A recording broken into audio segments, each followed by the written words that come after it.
Assalamualaikum warahmatullahi wabarakatuh. Hai semua, kali ini saya akan membahas tentang kasus pelanggaran hak dan pengingkaran kewajiban warga negara. Sebelum ke materi, izin memperkenalkan diri. Nama Verlena Yahya dengan NPM 31012110009, jurusan Pendidikan Kewarganegaraan, Universitas Banten Jaya. Sebelum ke materi, di sini ada menu utama yaitu tujuan pembelajaran, judul, materi 1 sampai dengan materi 5, kesimpulan, penutup, refleksi. Di sini saya akan membacakan tujuan pembelajaran. Poin yang pertama, siswa mampu menjelaskan berbagai bentuk pengingkaran kewajiban warga negara seperti tidak mematuhi hukum atau tidak berkontribusi terhadap kepentingan umum serta dampaknya terhadap kehidupan bermasyarakat. Poin yang kedua, siswa mampu menganalisis dampak pelanggaran hak warga negara terhadap kehidupan sosial, politik, dan ekonomi masyarakat. Poin yang terakhir, siswa mampu mengevaluasi akibat dari pengingkaran kewajiban tersebut terhadap kestabilan dan kemajuan suatu negara. Pada poin yang selanjutnya, yaitu kasus pelanggaran hak warga negara, yang dimana pelanggaran hak adalah tindakan yang merampas atau membatasi hak-hak yang seharusnya dimiliki oleh seseorang warga negara, ataupun pengingkaran kewajiban adalah kegagalan atau penolakan untuk melaksanakan kewajiban yang telah ditetapkan. Dalam kasus pelanggaran hak warga negara dibagi menjadi 4 bidang, yaitu dalam bidang pendidikan, bidang hukum, bidang politik, dan juga bidang ekonomi. Untuk poin yang pertama yaitu pelanggaran hak dalam bidang pendidikan, yang dimana di negara-negara maju sendiri pendidikan merupakan tolak ukur dalam penentukan kesejahteraan warga negara.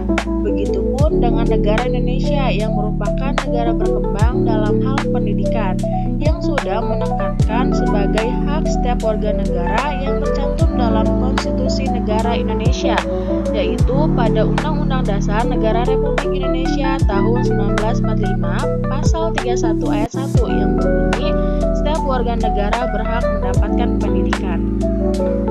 Nah, di mana negara itu dijadikan tolak ukur dalam menentukan kesejahteraan warganya itu dengan cara bahwa negara ini memperhatikan pendidikan warga negaranya atau tidak. Nah, pada gambar yang di samping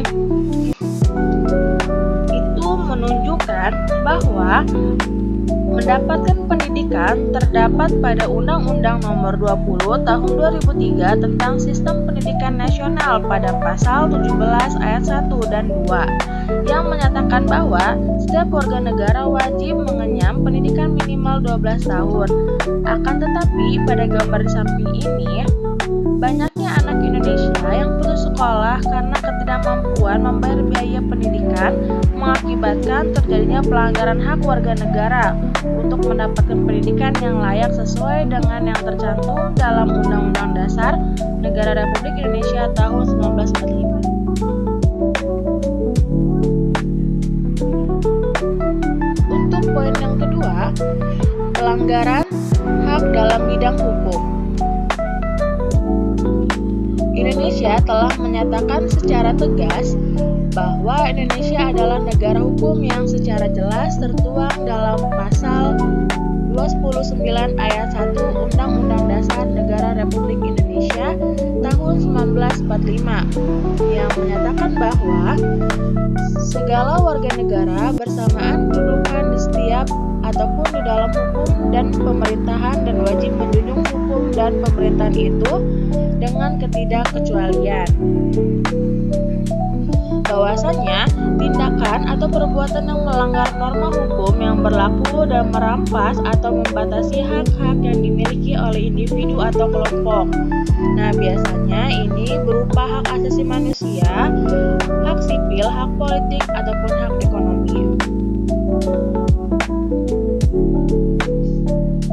Untuk poin yang selanjutnya yaitu pelanggaran hak dalam bidang politik.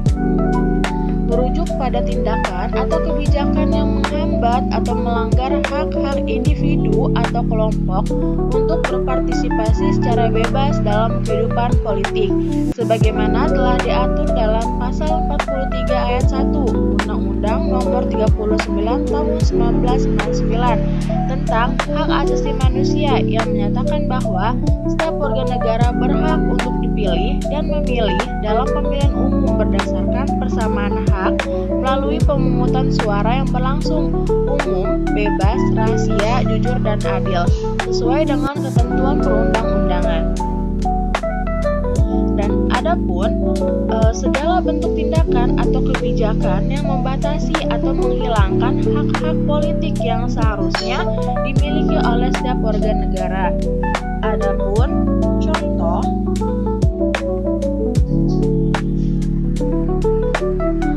pada masyarakat Moro-Moro yang tinggal di kawasan hutan Register 45 yang sudah sejak lama tidak mendapatkan hak politiknya sebagai warga negara Indonesia. Hal tersebut dikarenakan adanya lempar tanggung jawab antar Pemkab setempat dengan Komisi Pemilihan Umum. Nah, salah satu bentuk pelanggaran hak politik warga negara untuk memilih dan memilih secara hukum. Jadi pada kasus masyarakat Moro-Moro ini salah satu bentuk pelanggaran hak politik dalam di bidang politik.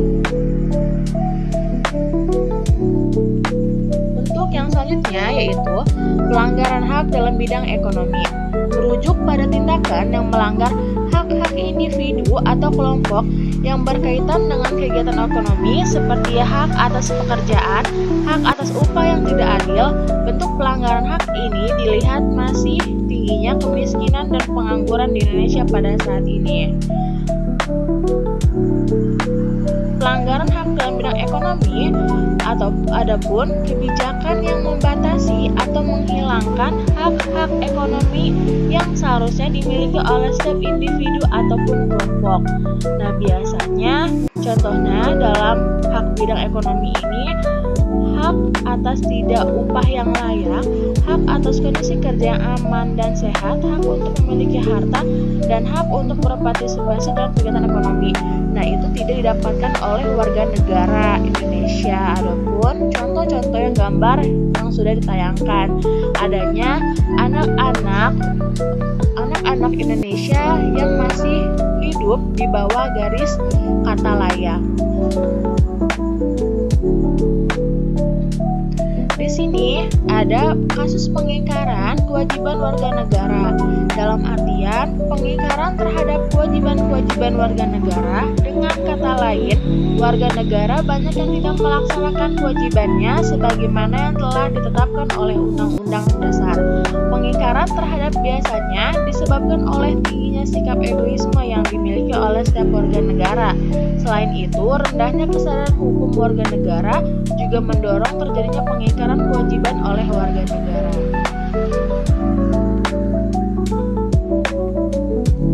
Kesimpulan pada materi kali ini, kasus pelanggaran hak dan pengingkaran kewajiban warga negara menjadi tantangan serius dalam kehidupan berbangsa maupun bernegara. Pelanggaran hak seperti diskriminasi, kekerasan, dan pengabaian terhadap kebutuhan dasar warga negara merusak nilai-nilai keadilan dan kesetaraan yang menjadi fondasi negara. Di sisi lain, pengingkaran kewajiban warga negara seperti tidak mematuhi hukum, tidak membayar pajak, atau tidak berpartisipasi dalam pembangunan menghambat terciptanya kehidupan bernegara dan harmonis dan maju. Untuk mencegah dan mengatasi masalah ini diperlukan kesadaran bersama antar warga negara dan juga pemerintah.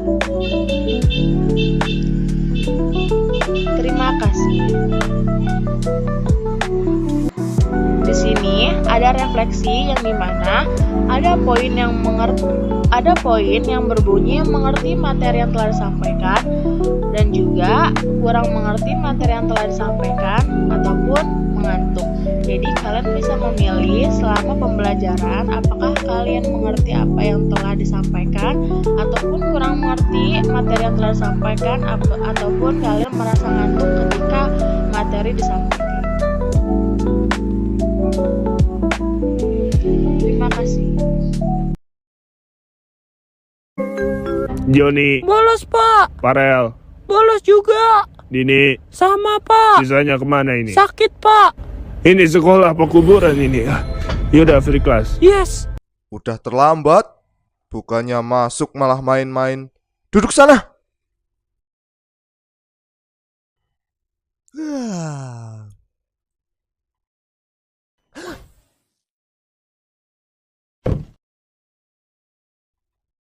Jangan tidur.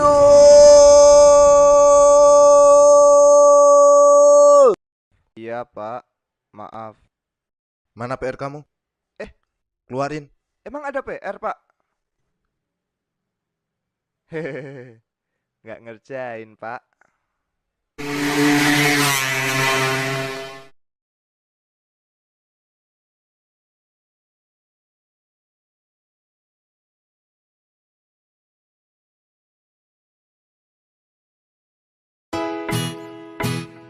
Bud, ibu sama bapak mau keluar dulu ya. Kamu jangan kemana-mana, jaga rumah. Iya, Bu. Aman aja, Bu.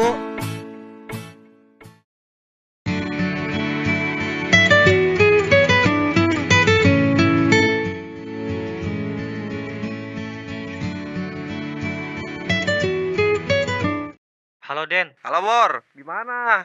di rumah aku. Kenapa? Keluar koi, ayo angkringan, mumpung sepi nih. Gas lah.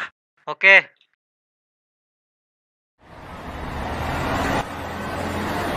Astaga, ada polisi lagi. Dek, enggak dulu. Sini. Mana helmmu? Di rumah, Pak. Kenapa gak pakai helm? Dekat aja kok tempatnya, Pak.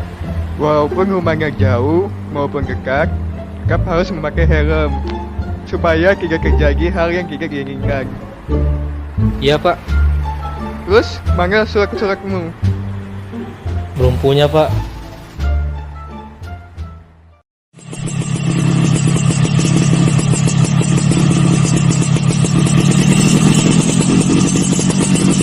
Bob, Ada apa, Pak? pakai nanya, helmmu itu kemana? Ya, nggak dipakai, Pak. Orang cuma nganterin anak ke sekolah deket sini kok. Masalahnya kan ini buat keselamatan, Pak. Ya, kalau itu mah sudah baca doa selamat, Pak, dari rumah. Hehe. Ah, bapak ini hahaha aja. Sudah, bapak saya tilang. Anaknya juga nggak pakai helm. Kasihan tuh, Pak. Pak, nggak bisa damai aja ya, Pak. Ya udah, biar sama-sama aman, 100.000 aja. Waduh, adanya 50.000, Pak. 50 aja ya, Pak. Ayo Pak, udah telat ini. Ayo, Pak. 50 aja. Kasihan anak saya sudah telat. Aduh, ya sudah, sini 50.000-nya. Aman kan, Pak? Saya jalan dulu ya. Oh iya, silahkan, Pak. Hati-hati, Pak. The key of success adalah kunci kesuksesan.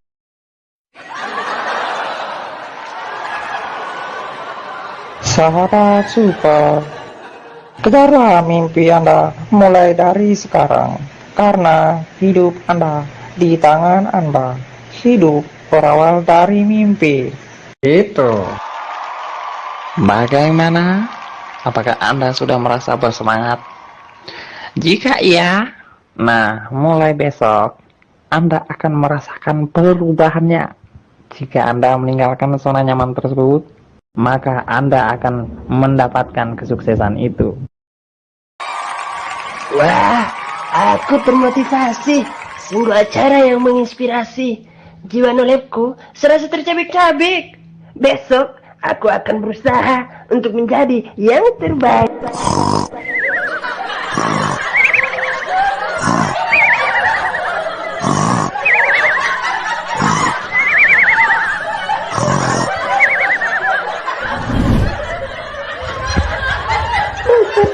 Ini anak jam segini masih molor aja. Betah amat jadi beban keluarga. Nih, rasain. Anjir, apaan nih, Mak? Lagi enak mimpi juga. Padahal tadi hampir jadi orang kaya. Gara-gara emas siram air jadi gagal deh. Orang kaya. Mau kayak lu kayak jalan raya. Usaha sana cari kerja. Jangan molor mulu dari pagi sampai malam. Ya, Mak. Ini lagi ngejar mimpi. Mimpi kan harus tidur dulu.